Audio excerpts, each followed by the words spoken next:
some lovely takes on that, and there are a couple of more very interesting questions. So I'll just read them out. One is from Aman Manushali. I think it's quite fascinating. It says, are there any potential scenarios, various potential scenarios for how the singularity could unfold, or is there more likely a dominant path?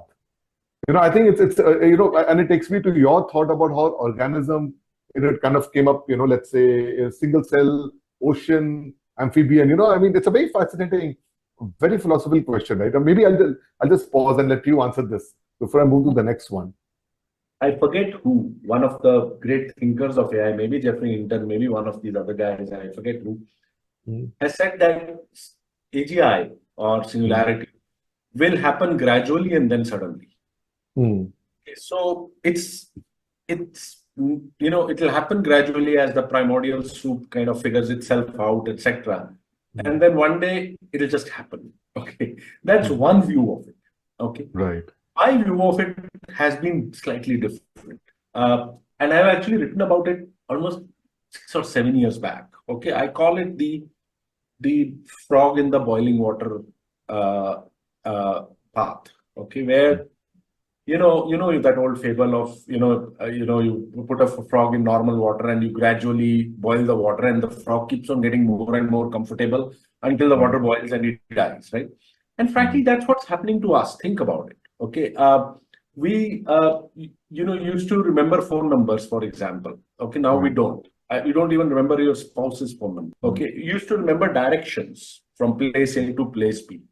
You don't remember any directions. AI has taken that over. Yeah. Okay, Google Maps is AI, hardcore AI. Okay, and it's taken that over. Maybe with driverless cars tomorrow, you will forget how to drive. Okay, we've forgotten how to shop in multiple places because now it's all about tapping on the thing. So my view is that, in a sense, AI or machines are taking us over gradually. And it's not like a one day you wake up in the morning and, singularity has happened. Gradually your core human functions are being taken over one by one. And we are ceding control very happily. And so that's the other approach, which is not the suddenly thing, but the more gradual thing. And I think that's how, if it happens, it will happen. And linking this to a question by Shaunak Pai, as we slowly see the control, what happens? What will humans do when we finally see all the control? What do you think? That's a very dark view on this. Okay, and he says all we will be doing is playing video games. Okay, which AI would have made for us. Okay, amazing video games while AI does all the factory work, all the, all our office work. And basically we just get universal basic income. Okay, right. Every month, because of all the production value generated by AI gets distributed amongst human beings. And, we are just sitting there. I mean, to me, that's a horror scenario. Even though some of us might think that that's great, you're not working, you're just playing, and you're doing whatever you want. Someone else is doing all the work. But it's not that way. Human beings cannot exist without a purpose. And that's the other thing of being human in the age of AI. AI doesn't need a purpose. Okay. That's right. We need a purpose. We need a purpose to live. Otherwise, we might as well not live. And if the purpose gets taken away, I don't think we'll ever let purpose go away. Okay. And so I do think that if we do it right, I think that we will severely demarcate things which AI can do and things which it cannot do. In fact, Life 3.0, which I've started reading again, as I told you, talks of this big machine called Prometheus, being built by the Omegas, which are human beings. And, how Omegas still keep certain things for themselves. Okay, to the challenge, they want to make money or they want to do whatever. Okay, the challenge. And so, I think the Harari world is a dystopian world. Yeah. Okay, where this would happen. I hope that never happens, but at least I hope I'm not alive by the time that happens. Yeah. I'm just wondering which question and which angle to pick up next, because this has just got so many, folks that have opened up here as you talk about this. But I'll just please ask, and if there's interest, I think maybe we should do another one on because singularity and it's too small to be captured in 30 minutes. Absolutely. We should probably expand the scope next time to talk about singularity and consciousness, because that itself has so many ramifications. But there's a very interesting question here from Brian. He says, on a personal note, Jaspreet, what aspect of AI and Singularity excites you the most? And of course, you've talked about your concerns, but what do you think really excites you? Let's try and shift to a more positive view. You know what excites me the most? So here's the deal, Brian. I've always feared, and the fear is still true, that AI is a centralizing technology. Unlike blockchain, which I used to get very excited about, blockchain, I was never excited about the technology. Most people, including me, didn't understand half the technology. Okay, but I used to be very excited by, and still I'm excited by the philosophy. It was a decentralizing technology. It was a democratizing. It was a distributive technology. That's why it was called the distributed ledger. Okay, AI, on the other hand, is a concentrative technology. You know, the rich get richer, the more big get bigger, the most powerful get more powerful, and that's why you see the big techs basically control AI, and they're getting richer and richer, trillions of dollars, etc., etc. But what has excited me comes from a quote which many have, but let me use a Gartner quote, which says that AI is not just a technology or a trend. It is a fundamental shift in the way humans and machines work with each other or interact. And that, AI, especially generative AI, has the power to make each one of us a software programmer. Now, coding was the new English. Now, English is the new coding. Satya Nadella says that so far we had to learn the language of computers. Now computers have to learn our language. What this means is that, computer programmers were the richest and the most powerful people, and still are in the recent times. Okay, a handful of human beings, mostly white, mostly male, mostly young, mostly in the western coast of the United States, were basically controlling the world. Okay, because they could talk to machines, they could make machines do stuff. But now, with generative AI and so-called prompts and prompt engineering, and as it develops, pretty much we can have 8 billion programmers and unleash the creativity of 8 billion people, unleash the building skills of 8 billion people, theoretically. And that's what frankly excites me the most. And Jaspreet, to your mind, I mean, do you think we've seen glimpses of AGI? There is obviously this talk about Q star, that there is this whole controversy around that perhaps being the reason for the whole ousting of Sam Altman. He was not being apparently truthful about the capabilities of Q star.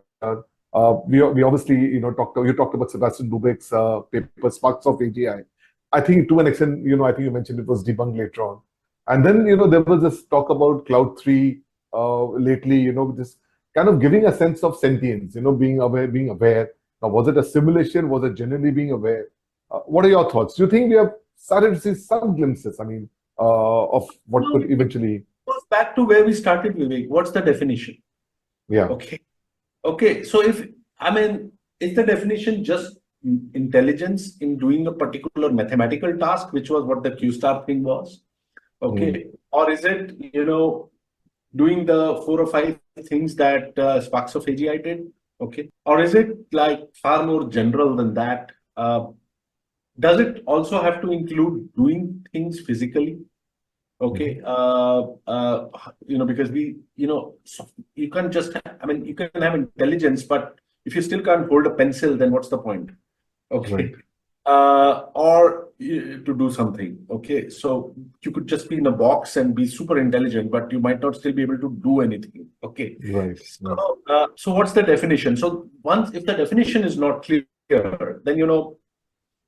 then, it's very difficult to answer that question.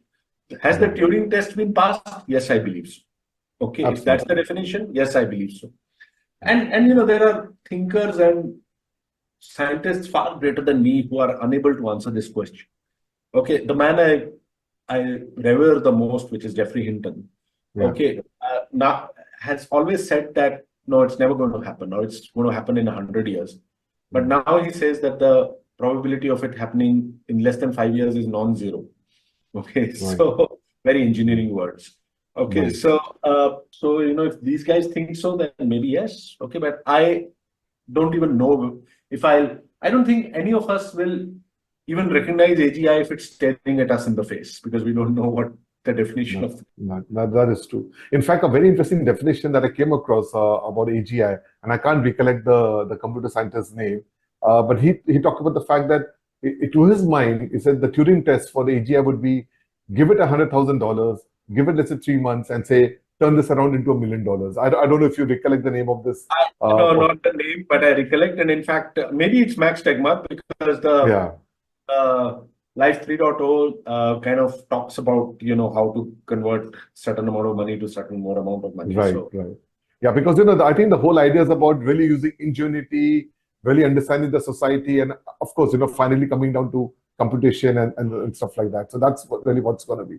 All of this conversation, Jaspreet, and also to kind of, what should I say? For the first time, I think in my conversation with you, I've seen sparks of cynicism and skepticism, around this whole AGI, because in all my conversation with you, been such an, what should I say, long on AI. I think probably for the first time it kind of came out. And I think it reminds me of this thing that in Carl Sagan's, talk somewhere, where he said that, listen, for so many years, the SETI, the search for extraterrestrial intelligence, has been like, beaming, kind of not beaming, actually listening in. And then, of course, we've been sending out all these voyagers with all these, directions towards where we lie in this, this pale dot, right? The blue pale dot, where it lies in the solar system, right? With all the direction.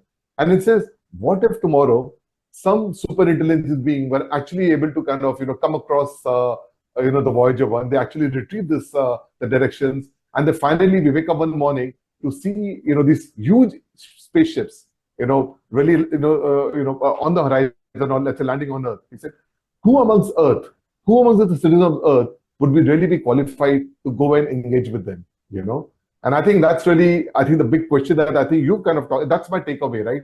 I mean, we really, at this point in time, seem to be at the mercy of some of these boys with lots of money, with lots of power. And I think they apparently have decided that they're going to speak on behalf of civilization, right? As and when AGI comes about, right? So any closing thoughts on that, Jaspreet? Well, I was going to answer Elon Musk. Okay. Obviously. Okay. Who's going to talk now? Well, yes, you're right. The pale blue dot thing that you talked about. Also, frankly, and it goes back to your last question also, maybe there are aliens walking amongst us. How do we know? Yeah. They are super intelligent. They have disguised themselves as us. Maybe one of them is Elon Musk. He would certainly like to believe that he's an alien. If I was to have picked an alien, I think Alex von Neumann was an alien. He was so intelligent. He did so many things. I don't think any carbon-based biological human being could have done that. Okay. And so, maybe they walk amongst us as and we would never know. And similarly, there could be AGI, which is already there, therefore, but we can't recognize it because we don't know what to look for. Okay. And we really don't know what to look for. There is no globally accepted way to figure out or define and figure out, okay, fine, AGI achieved. The Turing test was the one. After that, yeah, sure, there are all these other ones that you said. So, yeah, as another alien called Confucius said many years back, we live in interesting times. No, I think this was wonderful, and I think we could have just gone on, and I think the community really loved it. I think the chat was lit with so many questions. I think couldn't do justice, couldn't pick them all up. If you have some time, do visit the community and maybe respond to the people out there. Yeah, I'm very bad at that because I've got fat thumbs, but I will try. But you know what? I really have an idea, Vivek, and this is for the community also. Let's kind of let's kind of do another next week. Let's continue this, and maybe we should start with some of the questions that the people have asked and we've left unanswered, because that those are the questions which I also enjoy the most. And let's kind of do that because this topic, we can have so many other things. So many different takes on this. Absolutely. No, so as always, Jaspreet, this was a fantastic session. Really enjoyed a chat after a gap of a week, and I think let's pick this up. So we'll have the team go through it. Let's pick up the questions. Maybe have the community drop some more questions in, so that next time we can really try and address all of them. I'll ask people on the community to drop more questions also. Maybe we should just ask them. Let's kind of, it's almost like becomes like an AMA kind of thing. Right, absolutely. All right, Jaspreet. Thanks so much. Thanks, Sonia. Have a wonderful evening. Very much. Thank you very much. And look forward to chat again. All right. Have a good one. Bye-bye.